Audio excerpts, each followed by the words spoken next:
All right, Cordero, thank you for that. And as students head back to in-person instruction, they can expect several changes, but not just in the classroom.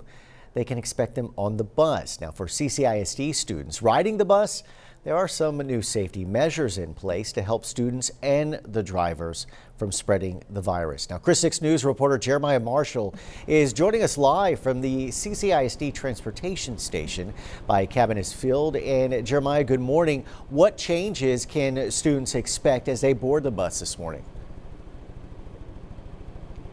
Good morning, Paulo. Yeah, so first and foremost, students, before they even step on the bus, they must have their face coverings and also know that their bus will be sanitized. Now, the district also tells us that they have worked very hard all summer long for their transportation game plan.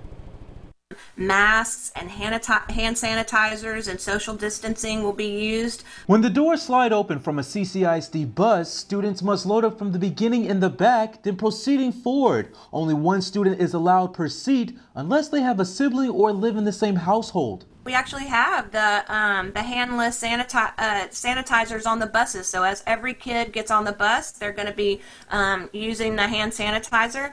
CCISD transportation staff says the seats will be sprayed after every trip. At the transportation station, buses will also receive a deep clean electrostatic sanitation spraying twice a week.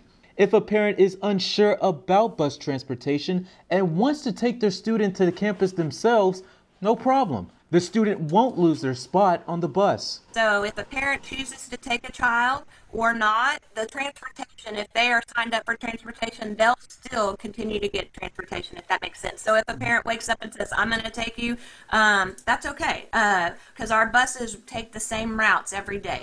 Along with the measures taken by CCISD, public health leaders stress the importance of having the windows down and having outside air going in and out of the bus. To keep those windows cracked, at least 2 or 3 inches, that'll keep the air circulating. That's much better than any HVAC or AC. Now back out here live, staff members have already become on site, opening up the gates, some starting their buses and turning on their lights, getting ready to pick up students as well too. Now, one thing that we do want to let you all know that the CDC guidelines say that they don't have to exactly do temperature checks. So the district's not doing temperature checks before the students enter the bus, but they do stress that parents monitor your child for symptoms, and if they feel sick, not for them to ride the bus and to stay home. Reporting here at the transportation station, Jeremiah Marshall, Chris 6 Sunrise.